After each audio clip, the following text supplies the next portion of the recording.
Humanity Matters.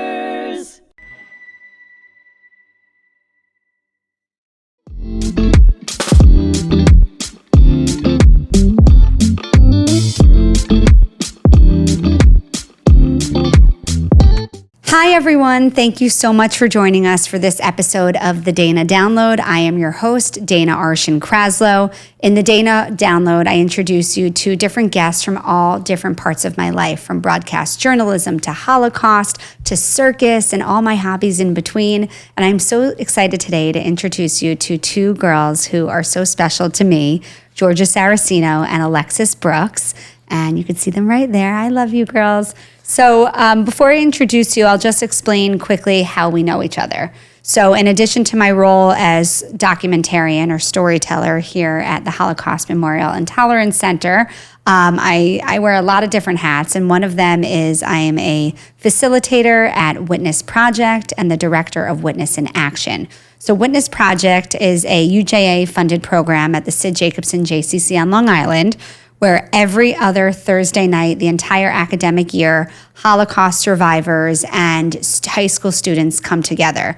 The students learn the survivor's story inside and out. They're paired with the same survivor every time. And then at the end of the year, there's this huge, incredible documentary and on-stage live performances at the Tillis Center at CW Post, right? It's at CW Post, right? LIU Post, thank you. Yeah, I used to be CW. See? You're helpful. And thousands of people show up, and it's really amazing. So I work as a facilitator for that program, and then I'm the director of Witness in Action, which is for the graduates of Witness Project. And Witness in Action is where we teach these students how to continue those bonds with Holocaust survivors, but also how to become leaders in their communities, how to fight antisemitism, how to fight hate, and how to go on successfully to their college campuses. So that was a difficult way to explain it, but it's a process, this program, and it's so incredible. So Alexis was in my first ever Witness Project group, my first year doing it, and our survivor was Walter Kleinman. And Jorgia, you weren't in my Witness Project group, but I had you for Witness in Action. And Alexis also did Witness in Action this year. All right, so let's get to it. Jorgia, we'll start with you since you have the mic. Tell me your story, where you're from, and why you decided to join Witness Project, Witness in Action, and what that has done for your life. So I'm Jorgia. I'm from Glen Cove, Long Island. So I went to Schechter School of Long Island. And at my school, I learned much about Holocaust remembrance and tolerance, and also through my family. My great-grandparents were Holocaust survivors, but I never actually had the chance to meet them. So through Witness Project and Witness in Action, I was able to bond with survivors and learn how to advocate to make sure that what my great-grandparents went through never happens again. Amazing. So you said I went to Schechter, meaning you just graduated, right? Yeah. Where are you going off to college? The University of Wisconsin-Madison. And when do you go? Friday. Thank you. So for anyone watching or listening, this is a Monday right now. So you're going off in just a few days. Wow. Yeah. Thank you so much for taking the time to be here today. Do you know, I don't want to put you on the spot because I know it's difficult to understand the full scope, but do you know your grandparents' stories at all, or which countries they were from? Yeah, I do. So they were from Poland. My great-grandfather was actually number 10 on Schindler's List. Wow. Yeah. What was his name? Joseph Lichter. Wow. Yeah. And then my great-grandmother was in many different camps, Auschwitz. They were married? No, they met back after the war. What an incredible story. Yeah. Thank you so much. And we'll get back to more on Witness Project and your story after. Alexis, can you introduce yourself? Where are you from, and what initially sparked your interest in joining Witness Project and what that program did for you? Okay, so hi, I'm Alexis. I live on Long Island in Roslyn, and I joined Witness. I submitted a form to try to join Witness Project because one of my best friends told me about it, and I thought it would be a great experience. However, I did not know the impact and the experience that it was really going to be until I did it with Dana's support and did Witness in Action. It really affected me and took a toll because I formed really meaningful bonds and relationships, especially with Dana, with Walter Kleinman, and another Holocaust survivor, Alman. And I believe that my initiatives, my experiences, and my bonds that I formed will really help me through career and in college. And let me say, these girls are being so modest, but I have about 60 Witness in Action students, and they're all amazing. They're all just the fact that they want to be part of this program, but the two of you constantly go above and beyond, and to have been able to form like such special bonds with you says so much about you both. Alexis, you just got back from sleepaway camp, right? Where were you? I was at Laconda. If for anyone unfamiliar, if you're a Jewish person from the New York tri-state area, it's very popular to go off for the entire summer to sleepaway camp. I went for 11 years. Tell us about Laconda and your summer experience. And is this your last year there? Yeah. That must have been so bittersweet. Yeah, it was. It was an amazing summer. I was a CIT, so I was able to live with my friends and hang out with my friends. But then I also worked with the youngest camp division for like 4 hours each day. That's so nice. You're so good with kids. I've seen you with my girls. You're so cute. They were terrors the day that you met them, though, right? It was a difficult day. All right, Georgia, we'll pass the mic back. Did you ever go to sleepaway camp? Yeah. Where'd you I went go? to Camp Chippewa for 10 years. Oh, nice. How was that? It was amazing. Yeah. Oh, I love camp. So what is you're going off to college. You've heard about all the anti-Semitism on college campuses. You've heard from speakers, that we've brought into Witness in Action. Do you have any fears going into college? And do you have a purpose, a plan, anything that you want to do to continue like your Jewish education and show your pride on campus? So I don't have any fears really going in. I mean, I know kinds of what's going on now recently with college campuses, and there's a really big rise in anti-Semitism.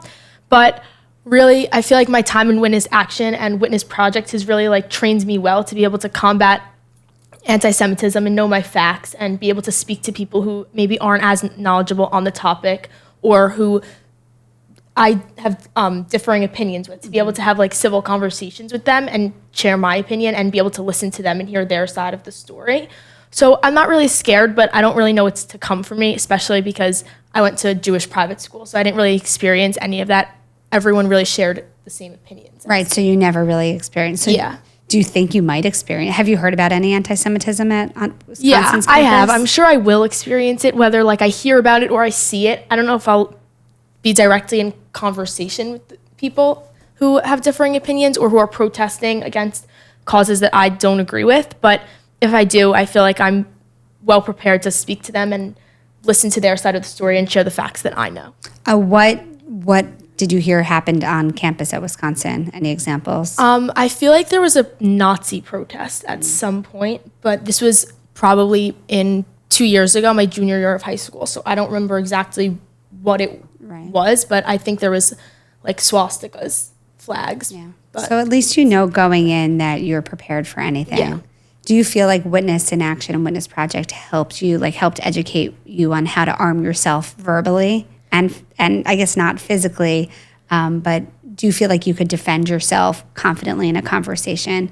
Yeah, I mean, also with the Nazi supporters, I guess, I don't know if, or not even Nazi deniers, I feel like I have like direct stories. You mean Holocaust deniers? Holocaust deniers, sorry, yes, Holocaust deniers. I have like direct stories like from my Holocaust survivors, Sabine Breyer, and from my great-grandparents. I know their stories, so it's not just me saying to the Holocaust deniers like, oh, it actually happened. I have stories and actual facts to back that up. Right, so you got to speak with a first-hand witness. Yeah. Amazing. Let's pass it back to Alexis. So Alexis, I was so impressed last year, and Georgia also, I'm going to get to you about what you did at your school. So Alexis came to me and said, I feel like my school, Roslyn, the district, isn't really doing enough on Holocaust education. What can I do? And that was so amazing to me because you have so much on your plate. I know how much you're a dancer. You have so much going on with school. You have all these extracurriculars, and you still felt like you needed to do something more. And you said, what can I do? And I connected you to a Holocaust survivor I'm very close with named Leo Alman. And basically you brought him into your district. So tell us about that process. What was it like when you met Leo for the first time? And how did you get the district to do it? And tell us exactly what happened. Okay, yeah. So this happened, he came to the Roslyn Middle School. Well, first you went to his office, Yes, right? yes. So tell us about Okay. like sitting down with him Okay, and talking so to him. me and my mom actually went to meet with him in his office. And when we walked in, he was at his computer. He was working. He was amazing. I have no idea how he's still working the way he is. He's incredible. He's still so in it. He knows everything going on. And we met with him. He told us his story. He recently wrote Leo, A Hidden Child in World War II. It's a children's book, and he gave us a few copies of that, which was great. So I was able to look at that before he came to the Roslyn Middle School. And then we planned a date, and he was able to come to the Roslyn Middle School. But I had to work through the vice principal at my school and the social studies chairperson. It was definitely challenging at first because it was hard to get them to agree to bring a Holocaust survivor in because they already have a program at my school. So what was the program that Names already Not is? Numbers. Got it. It's very similar. Right. So names not numbers. So does that happen after school hours, names not numbers, or during the school day? I think a mix of both. Got it. So they felt like they already had Yeah. but you still felt like they weren't doing enough. Yeah, because I also... Because names not numbers is also for the high school, Yeah, right? exactly. So this is for the middle school. I believe that Holocaust education should start at a younger age, and I'm very thankful for my experience in Witness Project, but I do wish I was able to learn a little younger. Right. So your gripe with the district wasn't that they didn't have anything going on, is that it needed to start younger. Yeah, like right? my brother was actually reading a book about the Holocaust that he chose from the library, and I was reading it with him, I was looking it over with him, and I just realized that he was really into it and that their school should really have more for all the students. So I talked to Leo, and I was able to get everyone to agree. So he came to the Roslyn Middle School on February 11th last year, and he brought copies of his books, and he gave it out to a bunch of the teachers and et cetera, and he was able to tell some of his story and answer a lot of questions from each grade in the middle school. Amazing. How did that feel when you saw him speaking to the entire middle school, and it was because you brought him there? It was really rewarding. I felt great, but I was also just very happy for the young middle school students to be able to be educated at that age. And do you think they'll do it again? Is this going to be a recurring, annual curriculum? It went very well. It was very successful, so I think they would. I'm definitely going to reach out to the principal of the middle school and definitely try to get it going again. And I also want to do him coming into the middle school and meeting with smaller groups, maybe like different classes that have some connection, because I think smaller groups they'd be able to form more of a connection and ask more meaningful questions and have conversations. Amazing. I'm so proud of you. It's incredible. I feel like I was going to ask you one more question about that. Did you learn anything when you heard his story and how different it was from Walter's story? Like, I'm always amazed by how every survivor story is so different. You can even meet 10 children in hiding or 10 Auschwitz survivors, and every story is so unique. What stands out to you about how different, like, every story is that you hear? Well, I know Walter was from Italy, and it was definitely very different because he wasn't like put into any camps. It wasn't like as He was more like hiding in plain sight. Yeah. So I just felt like that was very different. And then also just their like backstories, like Walter's dad, I know, was a doctor. I know he became a teacher, and then I know Leo became like a runner and so many different things. Yeah. So I just think like the way they turned out, it's just amazing in just different ways. Well, Leo's a huge, he became a lawyer and manages real estate, and it's amazing. So what I always say, sometimes I want to interview survivors, and they say, "You sure you want to interview me? My story is not that traumatic. Like, I wasn't in a camp." And what I always say is that to fully understand the horrors of the Holocaust, you need to understand the entire scope, from children in hiding to Auschwitz. And that's why I think it's so amazing that you're exposing so many people to so many different stories. Jorgia, actually, really quickly, Alexis, this is what I wanted to ask you. You got an award, right? So I know you're going into your senior year, but at this past year's senior year graduation, you got an award. What was that award, and what was that in recognition of? It was called the Bruce Cutler Award. So basically, I had to go to the senior graduation, and the two seniors that got the award last year passed down the New York State flag and the American flag to me and another boy who got the award. And it's kind of just you being rewarded for leadership. And Was that for the Holocaust curriculum, or for something else, or for everything? Just like everything. What else are you involved with?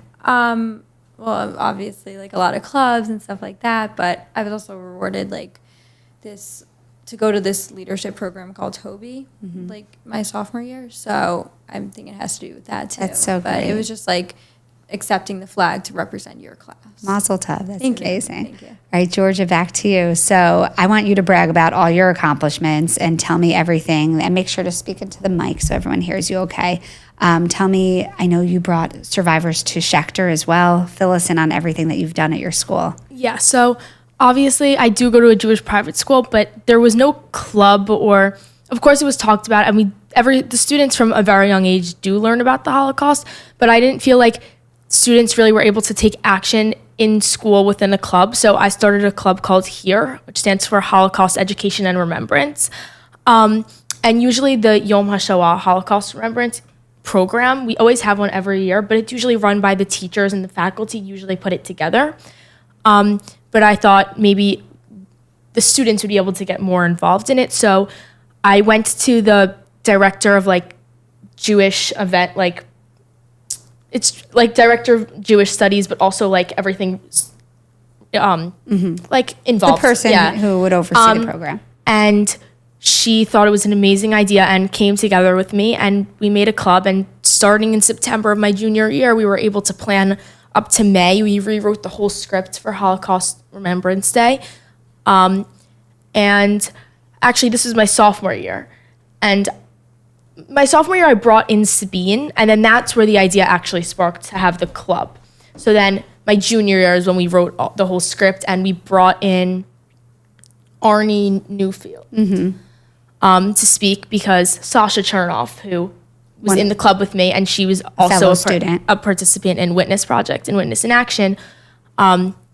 She was very close with him, so we brought him in, and he got to speak, and he did have Arnie's amazing. He's amazing. He's another Holocaust survivor who's just so funny and cool. And he also has a very different story. Yeah. So it was very interesting, and the club is gonna keep going.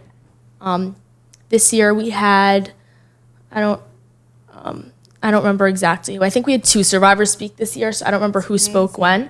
But next year the club is going to continue with the younger students, so I'm really happy that it's able to keep going on, even if Sasha and I still aren't there. It brings me so much pride to have, you guys are so removed from the Holocaust. You're so many, like I'm a 3rd generation, you're a 4th generation.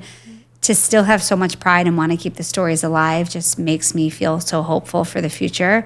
And, you mentioned that you go to a Jewish school and you brought in a Holocaust education program.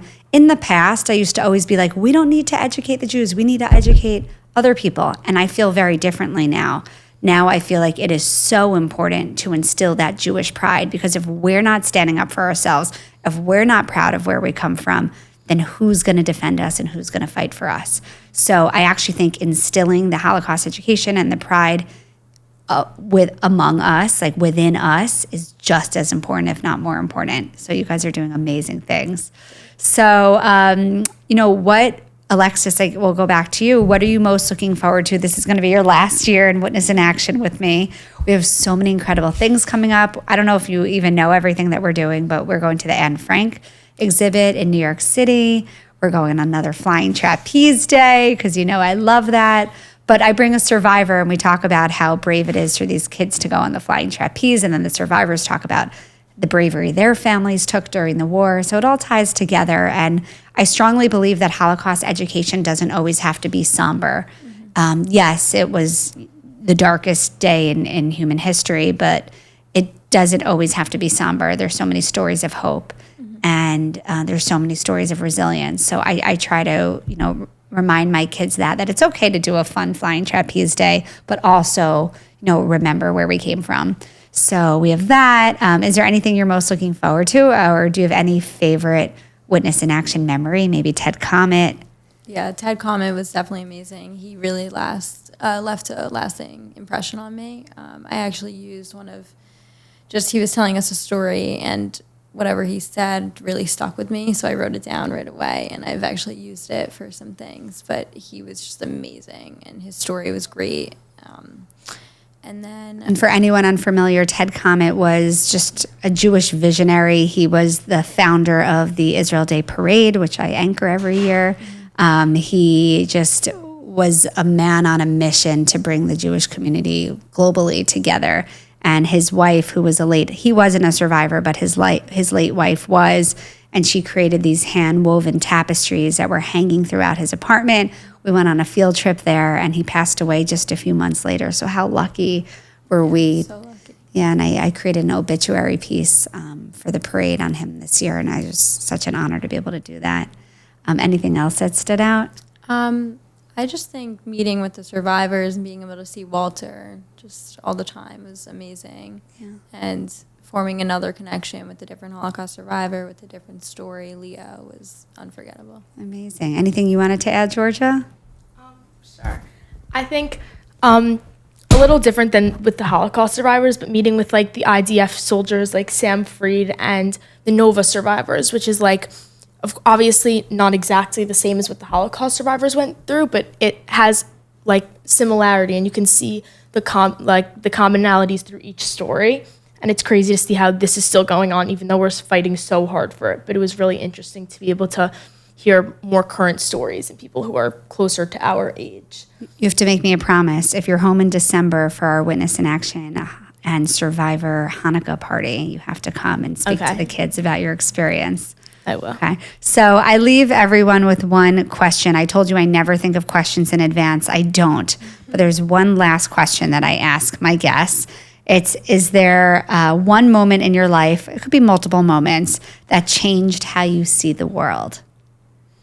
And you could take a minute to think. I mean, I'll give you an example while you think. My husband said that, like, having children, he realized, like, how precious your time is, because the second you have a child, you need childcare before you make any single plan, and everything you do is based around, like, your child's needs. It's like that changed his life.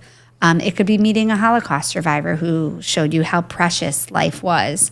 What would you guys say? Is there any moment? And it could be something silly. It could be someone falling over where they could have started crying, but they laughed to show that, like, don't take life so seriously. It could be anything.